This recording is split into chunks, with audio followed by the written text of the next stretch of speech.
लोगों के अज्ञानता, अशिक्षा का सहारा लेकर, अंधविश्वास का सहारा लेकर ये पाखंडी ज्योतिषी अपनी ठगी का दुकान चलाते रहेंगे। आज विज्ञान उन्नत हुआ है, शिक्षा भी विकसित हुआ है, लोग शिक्षित हुए हैं, लेकिन अंधविश्वास का बोलबाला कम नहीं हुआ है। इसीलिए ज्योतिष जैसे पाखंडी चिटिंगबाज समाज में अपनी ठगी का दुकान खोल कर रखे हुए हैं और इन ठगों के पास मूर्ख लोग, अंधविश्वास में डूबे हुए लोग अपनी बलि चढ़ाने के लिए दौड़े जाते हैं। ये कभी ये नहीं समझते हैं कि ज्योतिषियों के पास ना कोई ज्योतिष शास्त्र का ज्ञान होता है, ना किसी के भाग बदलने का ज्ञान होता है। सीधे शब्द में कोई भी इंसान या ज्योतिषी हो या कोई भी हो, वो किसी भी इंसान का भाग नहीं बदल सकता है। हम अपने भाग का निर्माण खुद करते हैं, अपना भाग का निर्माण और बदलाव खुद कर सकते हैं।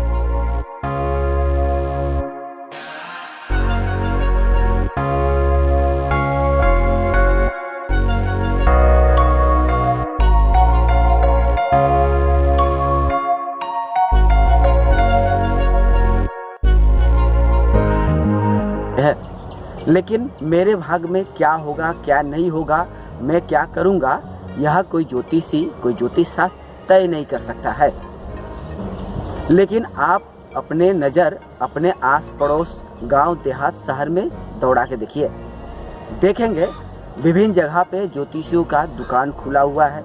कहीं पे ज्योतिषी टीवी पे, अखबारों में, मैगजीन में विज्ञापन देकर लोगों को ये बता रहे हैं कि अगर आपके जीवन में कोई अशांति है या कोई अनहोनी है तो हमारे पास आइए। आपके जीवन में कोई बड़ी समस्या है तो मेरे पास आइए, मैं अपने ज्योतिष शास्त्र के द्वारा आपके हर समस्या का चुटकियों में समाधान कर दूंगा।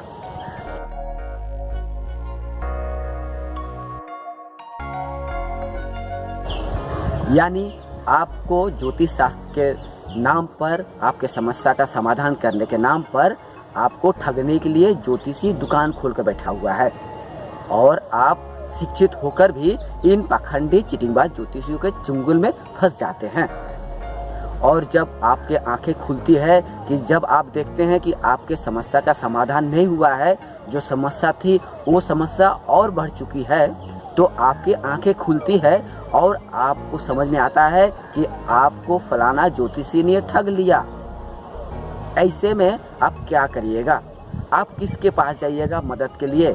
आपकी समस्या जो ज्योतिषी ने बढ़ाई है, वो ज्योतिषी के खिलाफ आप क्या करिएगा? हम तर्कवादी, युक्तिवादी, विज्ञानवादी आपको यही कहेंगे, सबसे पहले आप तो ज्योतिष शास्त्र पे, ज्योतिषियों पे विश्वास करके मूर्ख बने हैं और जब ठगी का शिकार बन गए हैं तो आप उस ठग के खिलाफ क्या करेंगे? उपाय है, ठगी या चीटिंगबाजी या 420 करने वाले ज्योतिषियों के खिलाफ आप कानूनी कार्रवाई कर सकते हैं।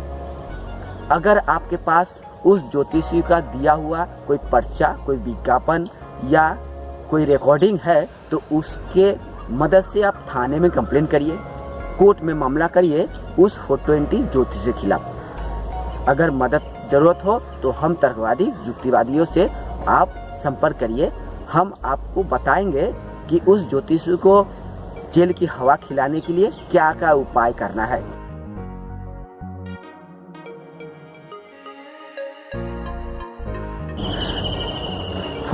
चिटिंगबाज ज्योतिषियों को जेल में डालने के लिए बहुत सारे कानून बने हुए हैं। उन कानूनों के मदद से आप किसी भी चिटिंगबाज 420 ज्योतिषी को जेल की हवा खिला सकते हैं। The drugs and cosmetic act में स्पष्ट रूप से कहा गया है, अगर कोई व्यक्ति, वो व्यक्ति ज्योतिषी हो, तांत्रिक हो या ओझा हो, यदि तंत्र मन, जादू टोना, अलौकिक द्वारा किसी भी बीमारी, समस्या का समाधान करने की कोशिश भी करता है तो उसे जेल और जुर्माना होगा। वही the drugs and magic remedies act 1954 में स्पष्ट रूप से कहा गया है, अगर कोई भ्रमपूर्ण विज्ञापन, ठगीपूर्ण विज्ञापन या लोग ठगने के लिए, चीटिंगबाजी करने के लिए, 420 करने के लिए कोई व्यक्ति यानी कोई ज्योतिषी ज्योतिष शास्त्र के नाम पे ठगीपूर्ण विज्ञापन टीवी, अखबार, मैगजीन, सोशल मीडिया में प्रकाशित करता है तो सबसे पहले उस प्रकाशक माध्यम के खिलाफ कानूनी कार्रवाई की जा सकती है।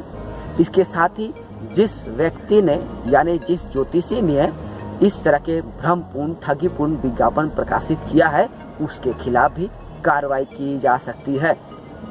अगर मेरी बातों पे विश्वास ना हो तो आज इस स्मार्ट मोबाइल के युग में आप गूगल में जाके the drugs and cosmetic act 1940 या the drugs and magic act 1954 को सर्च करके खुद पढ़ के देख सकते हैं कि कानून में क्या क्या प्रावधान है, क्या क्या लिखा हुआ है। अगर आपको समझ में आ जाए कि आप ज्योतिष के चंगुल में फंसकर ठगी का शिकार बन गए हैं तो आप उस ज्योतिष के खिलाफ IPS 420 के तहत मामला कर सकते हैं। इतना ही नहीं, जब आप कोई ज्योतिषी का विज्ञापन देखकर किसी ज्योतिषी के पास जाते हैं तो आप एक कंज्यूमर या ग्राहक होते हैं।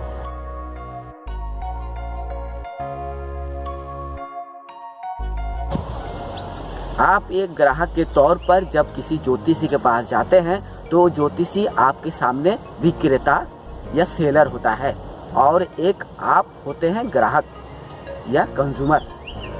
ऐसे में जब कोई ज्योतिषी आप जैसे ग्राहक को भाग बदलने के नाम पे ताबीज, कवच, ग्रह रत्न, अंगूठी आदि दिया करता है और इससे आपके समस्या का समाधान नहीं होता है तो आप क्या करेंगे?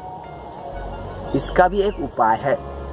जब कोई ज्योतिषी आपके समस्या का समाधान करने के लिए आपको ग्राहक के रूप में ताबीज, कवच, ग्रह रत्न, अंगूठी आदि दिया करता है और इससे द्वारा आपका समस्या का समाधान नहीं होता है तो आप एक ग्राहक के रूप में, कंज्यूमर के रूप में उस विक्रेता ज्योतिषी के खिलाफ कंज्यूमर फोरम या क्रेता सुरक्षा अदालत में मामला कर सकते हैं। क्रेता सुरक्षा अदालत में आप उस ज्योतिषी का दिया हुआ विज्ञापन के आधार पे मामला कर सकते हैं कि मैं एक ग्राहक के रूप में फलाना ज्योतिषी के पास ये विज्ञापन देखकर गया था और विज्ञापन में बताए गए बातों पे मैंने विश्वास करके ज्योतिष के पास पहुंचा। उस ज्योतिषियों ने मुझे मेरी समस्या का समाधान करने के लिए ताबीज, कवच, ग्रह रत्न दिया था, लेकिन 3 महीने या 4 महीने बीत जाने के बावजूद मेरी समस्या का समाधान नहीं हुआ, समस्या और बढ़ गई। ऐसे में मैं एक ग्राहक के रूप में, कंज्यूमर के रूप में इस विज्ञापन दाता ज्योतिषी यानी विक्रेता ज्योतिषी के खिलाफ मैं मामला करना चाहता हूँ।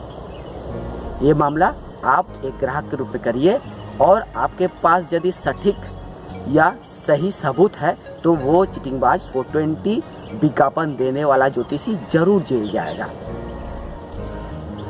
जरूरत पड़े तो आप हम युक्तिवादी, तर्कवादी, विज्ञानवादियों से संपर्क करिए। 420 चीटिंगबाज और पाखंडी ज्योतिषियों को जेल में डालने के लिए हमारे पास कई उपाय हैं। इसके लिए आपको मेरे वीडियो लगातार देखना पड़ेगा और ज़रूरत पड़े तो मुझसे संपर्क करिए।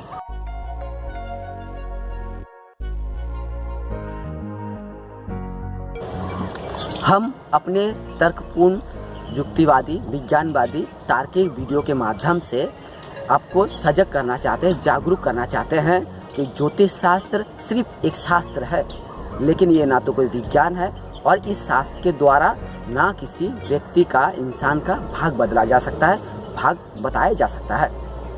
इसी तरह से ज्योतिष शास्त्र के नाम पर ज्योतिषी अपनी ठगी का दुकान खोल कर रखा हुआ है। हम तर्कवादी, युक्तिवादी चुनौती के साथ, चैलेंज के साथ बार बार कहते आ रहे हैं और अब भी कहेंगे, जो जितना बड़ा ज्योतिषी वो उतना ही बड़ा चीटिंगबाज। और इन चीटिंगबाज 420 और पाखंडी ज्योतिषियों से दूरी बना के रखिए। अगर आपके इलाके में कोई चीटिंगबाज 420 ज्योतिषी ठगी का दुकान खोल कर रखा हुआ है तो उसकी पोल खोलिए। ज़रूरत पड़े तो हमारे युक्तिवादी, विज्ञानवादी कार्यकर्ताओं की मदद लीजिए और कानून के सहारे से उस 420 ज्योतिषी को जेल की हवा खिलाइए। अंत में यही कहूँगा, जो समाज ज्ञान विज्ञान शिक्षा से पिछड़ा हुआ है, उस समाज को अंधविश्वास से मुक्त करने के लिए, ज्ञान विज्ञान का बढ़ावा करने के लिए हमें मेहनत करनी पड़ेगी। समाज को शिक्षित करना पड़ेगा, प्रदेश को शिक्षित करना पड़ेगा, समाज के लोगों को ज्ञान विज्ञान युक्ति के प्रति आकर्षित करना पड़ेगा, उन्हें तार्किक बनाना पड़ेगा। तभी जाकर 420 ज्योतिषियों का ज्योतिष शास्त्र के नाम पे ठगी का धंधा बंद होगा, समाज ज्योतिष शास्त्र पे विश्वास करना बंद होगा और जो जितना बड़ा ज्योतिषी होगा वो उतना ही बड़ा पाखंडी कहलाएगा हमारे समाज में।